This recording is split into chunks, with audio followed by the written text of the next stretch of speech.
아이의 영양은 절대로 부족하지도 말아야 하고 과하지도 말아야 합니다. 우리 아이에게 부족한 영양분이 무엇이 있는지를 유심히 살펴보시고 그거를 보충해주기 위해서 영양제를 선택하는 것이 바람직할 것입니다. 그래서 준비해봤습니다. 아이들의 영양제 어떻게 먹여야 하는지 영상에 쫙 한번 정리를 해드릴게요.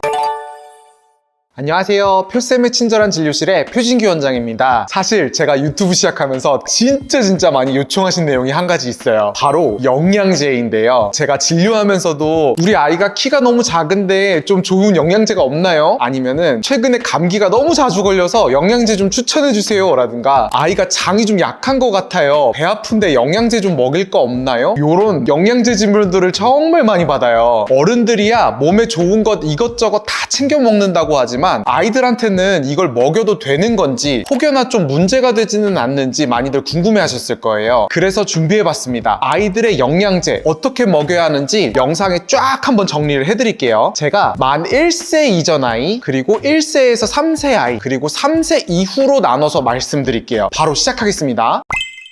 일단 우리가 먹는 식품의 성분은 크게 탄수화물, 단백질, 지방, 비타민, 무기질로 구성됩니다. 한 가지 부모님들이 영양제를 먹이실 때 간과하시는 것이 있는데 이 모든 식품의 성분은 절대로 부족해서도 안 되고 너무 과해서도 안 됩니다. 딱 적절한 범위 내에 영양분이 들어와야 아이가 건강하게 성장할 수 있습니다. 그래서 명심하셔야 할 것이 식품을 골고루 잘 섭취하는 아이는 아무런 영양제도 필요하지 않다는 것입니다. 예를 들어서 우유를 너무 잘 먹고 좋아하는 아이에게 칼슘 영양제를 추가로 먹이는 것은 오히려 아이에게 해가 될 수가 있고, 고기를 너무 잘 먹는 아이에게 철분 영양제를 따로 줄 필요가 전혀 없는 것입니다. 아이의 식사에서 유독 부족한 영양분이 무엇인지를 먼저 확인하신 후에 그것을 보충해줄 목적으로 영양제를 사용하는 것이 바람직합니다. 어떤 영양제를 먹으니까 감기가 안 걸린다, 어떤 영양제를 먹으니까 키가 막 크더라, 이런 상업적인 홍보를 보고 영양제를 구매하시는 것이 아니라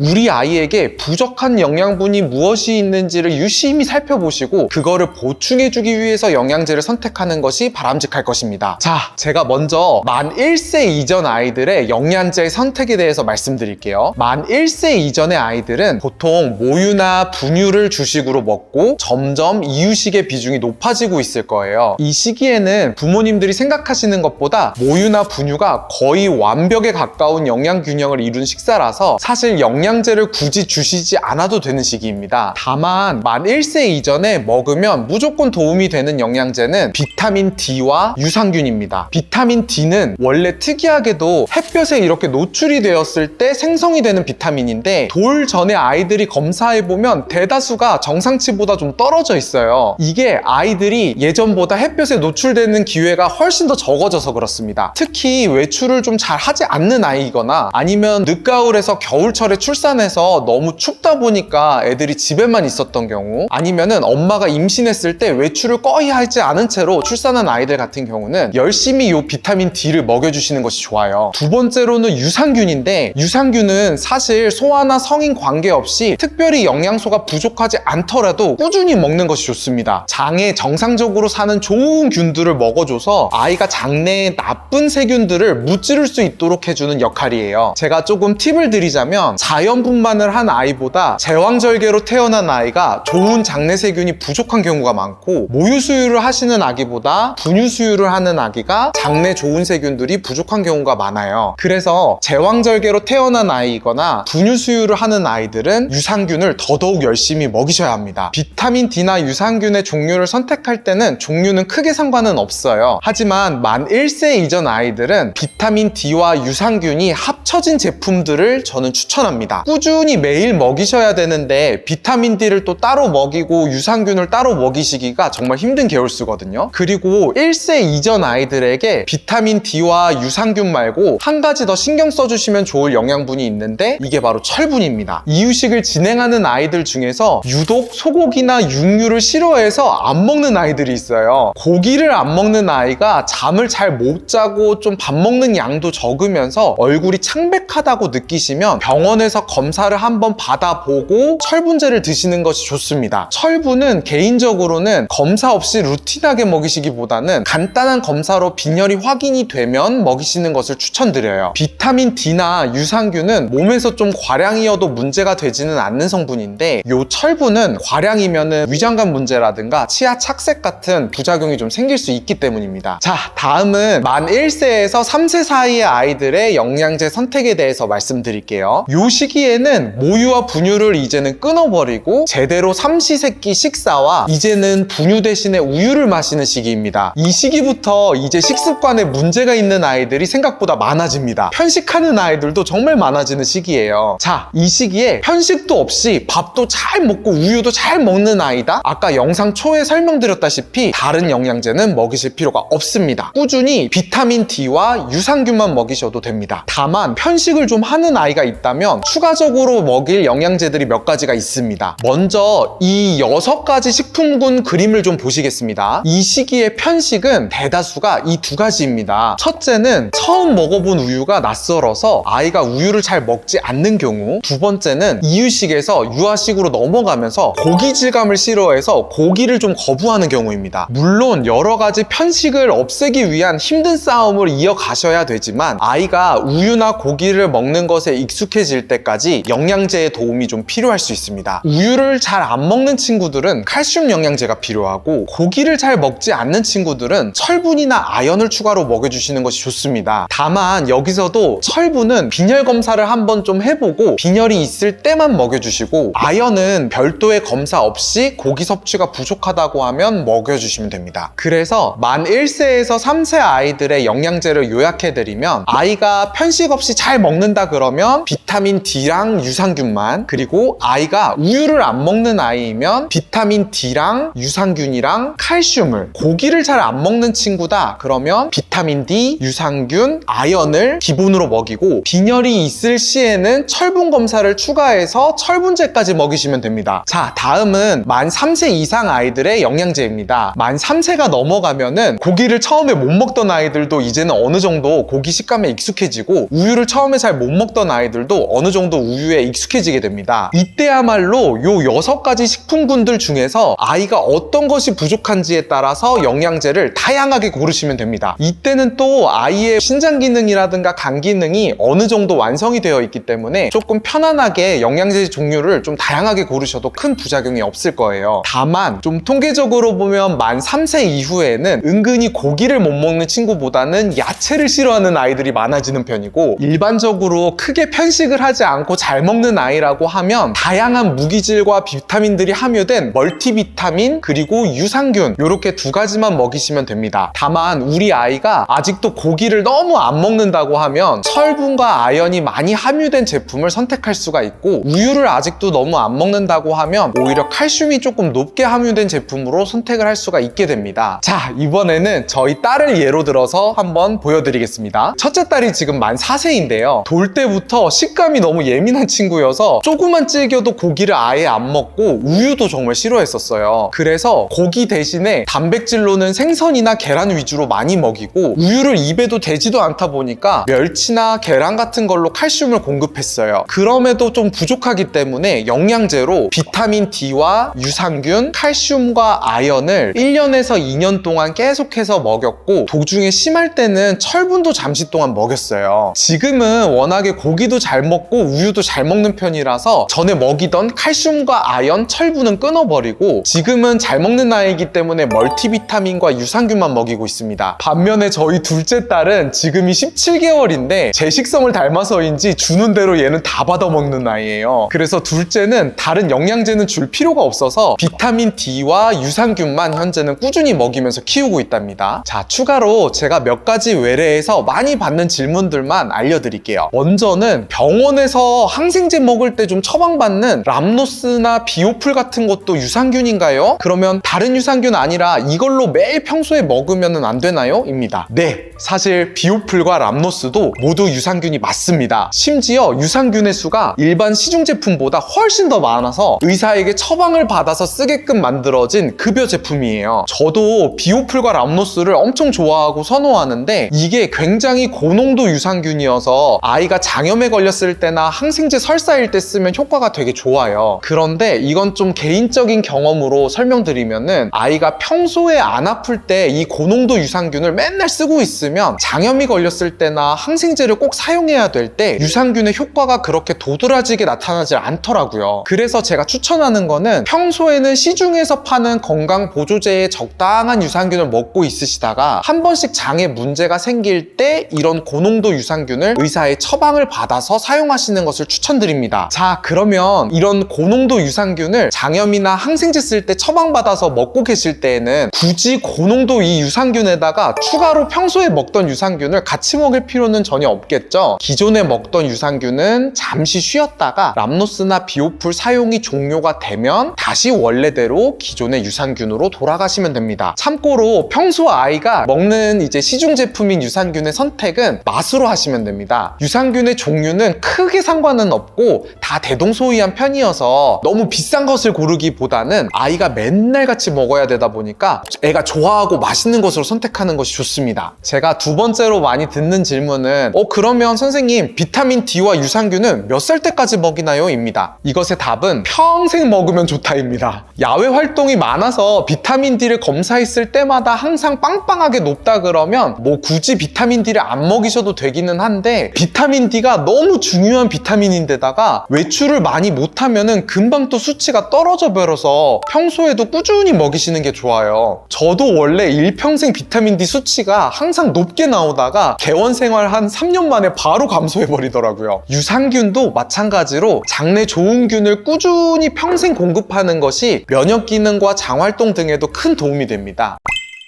자, 지금까지 연령별로 영양제를 어떻게 선택하는지와 그 질문들에 대해서 쭉 알아봤습니다. 추가적으로 영양제 관련해서 질문해 주실 내용이 있다고 하면 댓글로 쭉 달아주시면 제가 질문들을 또 모아서 영양제 2탄도 한번 만들어 볼게요. 마지막으로 제가 한 번만 더 강조드리고 싶습니다. 아이의 영양은 절대로 부족하지도 말아야 하고 과하지도 말아야 합니다. 요 적절한 영양 상태를 잘 맞춰주면서 우리 아이에게 딱 맞는 영양제를 선택해서 아이의 건강을 챙기는 우리 부모님들이 되셨으면 좋겠습니다. 이상 모든 아이들이 건강한 상태에 이르기를 바라는 표쌤의 친절한 진료실의 표진규 원장이었습니다. 안녕!